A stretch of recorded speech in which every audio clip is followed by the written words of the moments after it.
Dear students, so we are continuing with the ninth question. The ninth question we have here is hyoid occurs in. There are four options which have been mentioned here: sternum, skull, ribs, and pectoral girdle. As you can observe, that hyoid is my dear students, it's a single U-shaped bone which is present, all right? It's a U-shaped bone, all right? So where this is present, my dear students, let me tell you that this bone is present, all right, at the base of buccal cavity, all right? We can find at the base of buccal cavity, my dear students, all right? So note this point. So furthermore, let me tell you that this hyoid bone is a part of the skull, my dear students. So option 2 is the right one. Further, if I want to tell you about the hyoid bone, let me tell you that the hyoid bone is also referred to as, or also called as, lingual or tongue bone. Alright. See, hyoid bone can also be called to as what? Lingual, or it can also be called to as tongue bone. Alright. So this is also very necessary for us to understand. Further, my dear students, let me tell you that what is the primary function of this hyoid bone. The primary function is that it helps to serve in the anchoring structure for the tongue. All right. So note that point. So anyway, among the given four options, the right answer which you have to go for is that hyoid occurs in the skull. It's a part of the skull. So dear students, next we have a neural signal reaching the NMJ. Here let me tell you, my dear friends, that NMJ refers to neuromuscular junction. Note that point. It is called as neuromuscular, alright, junction, my dear friends. Alright. So that is the abbreviation of the NMJ. So a neural signal reaching the NMJ releases neurotransmitter chemical that is called as acetylcholine, which generates an action potential. See, action potential, or you can also refer this as what? Impulse, my dear friends.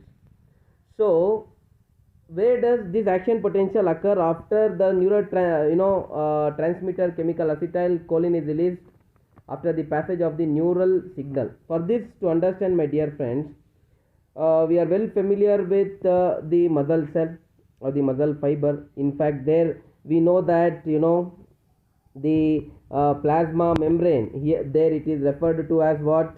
It is referred to as the sarcolemma, my dear friends, which we are well familiar with. All right. Next, we are also well familiar with the term cytoplasm, which is also called as what? Sarcoplasm, my friends. Okay. Then we also know that the mitochondria is called as what? Sarcosome, right? Then the nucleus is called as what? Syncytial. Alright. Then further, if I want to tell you in the similar manner, endoplasmic reticulum is called as what? Sarcoplasmic reticulum, right? So these are the important aspects which we are well familiar with. Alright. Now, to understand this question, that means to say, when a neural signal, a signal carried by the central nervous system, when it reaches the NMJ, that is neuromuscular junction. What is neuromuscular junction? Let me tell you, my dear friends. See, neuro here refers to the, alright, motor neuron. Alright, see, we have a motor neuron which carries the signal from the central nervous system. It is carrying the signal from central nervous system, alright, to the sarcolemma of the muscle fiber for the muscular contraction to occur. That is what our sliding filamentous theory states. Sliding filamentous theory is what we know already, that the thin actin filaments will slide over the thick myosin filaments, which will help in the muscular contraction, my dear friends. Now here let me tell you that when the signal reaches the sarcolemma, alright, see, there is a junction here between the motor neuron and the sarcolemma. The junction which is present is itself called as what? Neuromuscular junction, my dear friends. Whenever this happens, my dear friends, at this junction there is release of acetylcholine. Alright, that is the neurotransmitter chemical which helps in bringing about the what we can say the muscular contraction. So given that where this action potential is generated, where the impulse is generated, the motor neuron carries the message till the sarcolemma. The action potential is generated in the sarcolemma or the plasma membrane of the muscle fiber. So among the given options, the right option which we have to go for is that of the sarcolemma. So that is our right answer. The option 1 is our correct answer. Next, 11th question we have, a joint made for power is knee joint, suture in the cranium, joint between vertebrae, mandibular joint. These are the 4 options, my friends. See, let me tell you that first of all, the lower jaw is made up of, alright, the lower jaw, when we speak, my dear friends, it is made up of, alright, when you are talking about the lower jaw, it is made up of single bone. Alright, it is called as what? Mandible. Alright, remember that. Alright, now further let me tell you, now mandibular joint, the 4th option which here is given is what? Mandibular joint. Alright, so let me tell you that the mandible is the longest and strongest bone in the face. Alright, this one I am talking about, the mandible, which is in fact the strongest bone in our face, my dear friends. Alright, our face has 14 bones. Alright, and our skull, alright, has see frontal bone, then we have the parietal bone, then we have occipital bone, here we have temporal bones. Alright, that is the bones of cranium. Alright, so anyway, my dear friends, so let me tell you that the mandible is the lower jaw and it holds the teeth in place. That's also an important point here. See, the movement of lower jaw, whenever there is movement in the lower jaw, my dear friends, what happens here? The mouth closes. See, the lower jaw can move but the upper jaw cannot move. No, note that point as well. Alright, see, the movement of lower jaw is also very important for the chewing of food. Alright, see, when the lower jaw moves, my dear friends, there will be, alright, the process of chewing. Alright, so that's very important, my dear friends. And further, I can also tell you that the lower set of teeth, alright, in the mouth is rooted in the lower jaw. Alright, now considering that, I can definitely tell you among the given 4 options, there are 4 options: knee joint, suture in the cranium, joint between vertebrae and the mandibular joint. See, the mandibular joint is made for power, my friends. Alright, it connects the lower jaw bone to the skull. It connects lower jaw bone to the skull. So we have to go for option 4, that is the mandibular joint. So that will be your right answer. Dear students, the next question which we have here is, how many phalanges are present in normal human adult? 14, 30, 29 and 56 are the 4 options which have been mentioned. So let me tell you firstly, my dear students, that here phalanges means they are the bones, my dear friends. They are the bones which are part of our forelimbs and hind limbs, in fact, which are present in the fingers and toes. Alright, so here let me tell you that totally we have 56 phalanges. Alright, see, in each finger, my dear friends, when we consider the each finger, see, when you bend your finger like this, and you can find that, see, each part, this is one, then at the middle we have here, the 2, then here we have the 3rd bone. Alright, see, this is the first, alright, finger, like that. See, 3 are present, but in the thumb only 2 bones are present. They are formed of 2 bones. So this is what we call phalanges, my dear friends. And here, see, if you consider fingers having 3, alright, and the thumb having 2, alright, there is only one thumb. So 2 plus 12, it will be 14 definitely will be present in each hand. So we have So 2 limbs here, so 2 hands are present, so definitely it will be 28 in the, all right, upper limbs, in the fingers, all right, upper limb fingers. And dear students, and lower limb, when you consider in the toes especially, the same it goes. 3 are present in all the 4 fingers except the thumb, which has 2. So there also we have, all right, 14. So when you consider both the the lower limbs, definitely it will be 14 plus 14, 28. Now you can add up 28 plus 28, it will be 56 phalanges overall in our body. See, in one hand, all right, if you consider 5 fingers we have, so 5 fingers will be 14. So 2 hands we have, so 14 into 2 will be 28. The same goes for leg. There also the similar case as with respect to the hands, all right. So definitely 28 into 2, if you do, you are going to get what? 56 phalanges. 56 are the total phalanges which are present in the whole body, all right. Now dear students, let me also tell you that the phalanges of the fingers, when we talk, these fingers, they help in manipulating our environment, all right, while the phalanges of our foot, that is the phalanges which are part of the toes, will help in balance, walk, and also in the run, all right my friends. So phalanges, how they are attached, all right, they are attached with the tendons, ligaments, and many other soft tissues, all right. So anyway, that's the extra information for you my friends. So in the given question, the right answer here is, so we have totally 56 phalanges, so go for option 4, that is your right answer. Dear students, 13th question we have, the given figure is formed by how many units?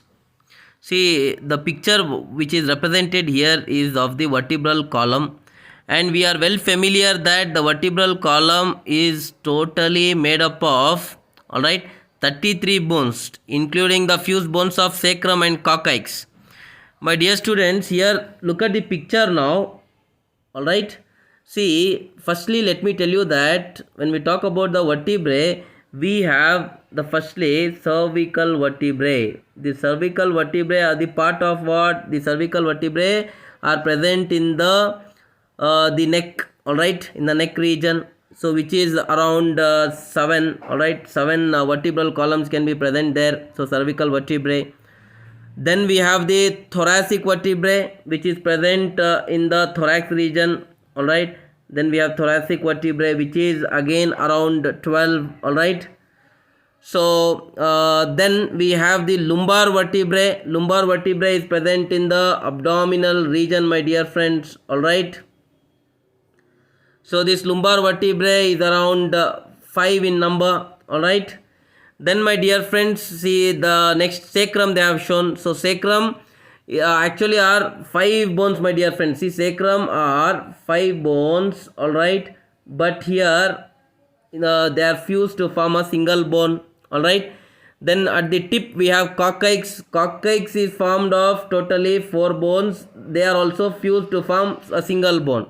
So sacrum and coccyx, if we consider as a single bone, so that will be 2 and lumbar 5. So 2 plus 5 we have 7. 7 plus thoracic we have around 12 bones, all right.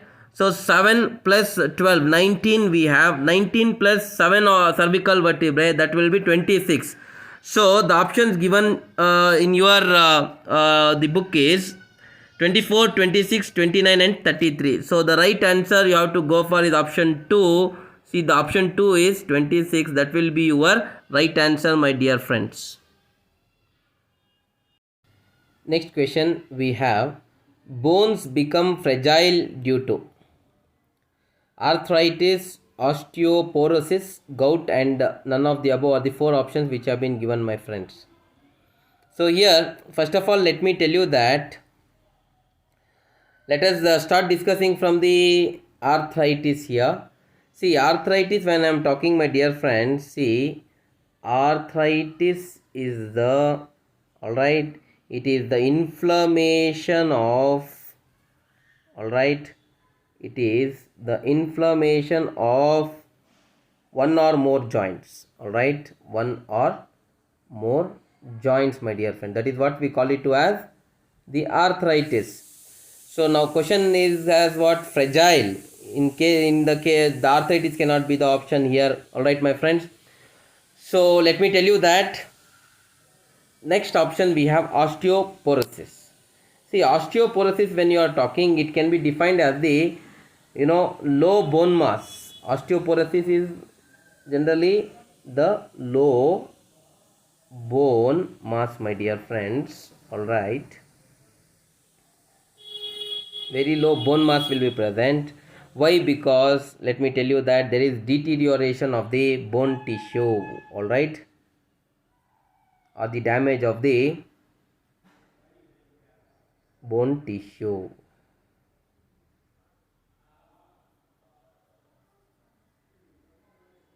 There are several causes for the deterioration or the damage of the bone tissue. All right, because of that, the fragility will of the bones will be less, and the bones will become fragile and they can be easily fractured.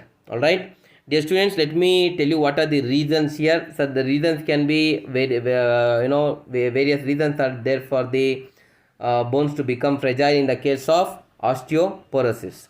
See, the first reason I can tell you here is that, my dear friends, if there is any calcium deficiency, my dear friends, that can be, all right, that can lead to in fact the osteoporosis.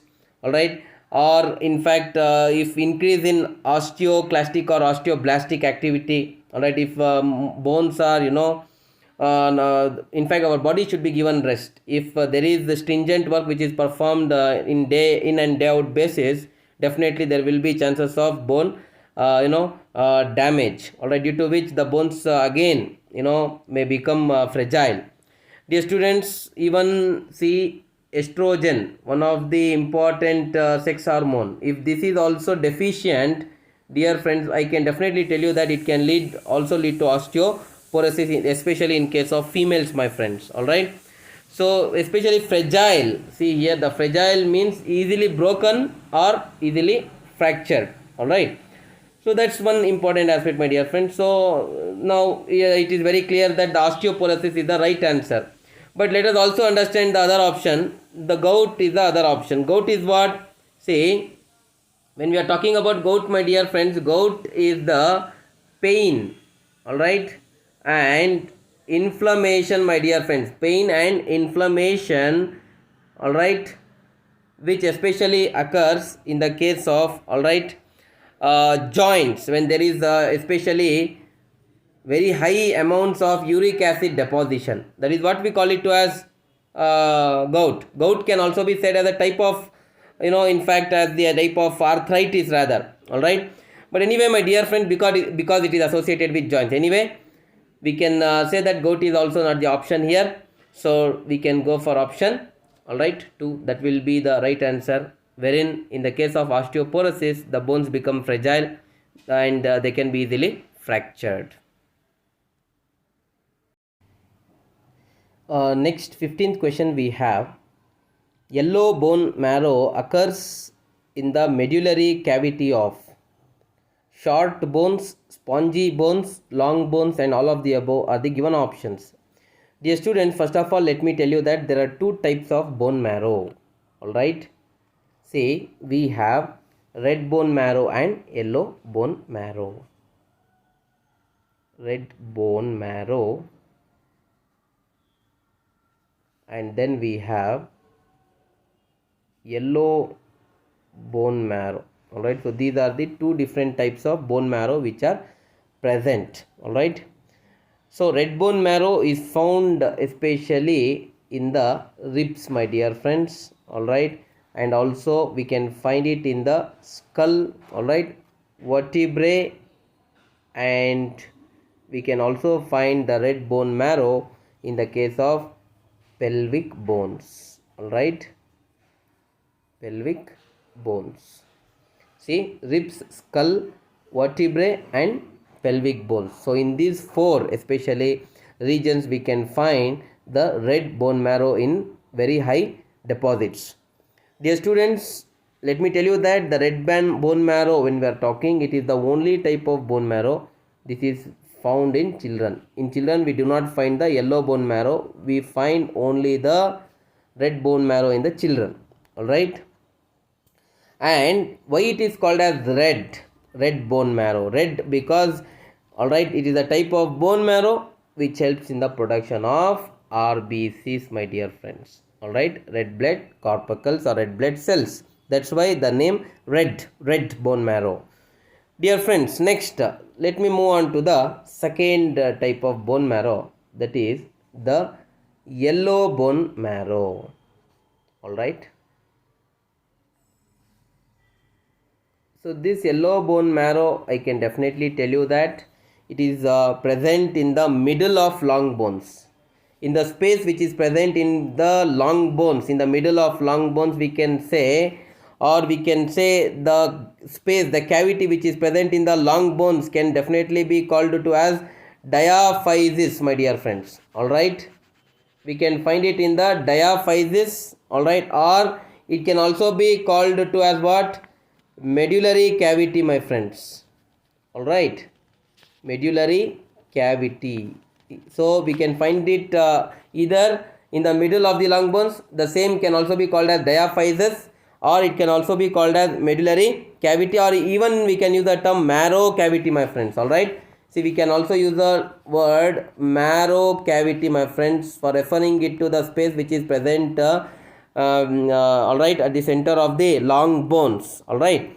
So especially this yellow bone marrow, where we can find in the long bones, my friends. Alright. Now let me tell you that in the given options, the question is very simple. Where do we find the yellow bone marrow? Alright, that is the second type of bone marrow. Red bone marrow, already I have told you, we can find it in the pelvic girdle, rib, skull and vertebrae, which I have told you. But the yellow bone marrow, alright, can be present in most of the long bones, like we have humerus, we have let us say we have femur. Alright, in these type of long bones we can find the yellow bone marrow. So without any hesitation, please go for option 3. That will be our right answer.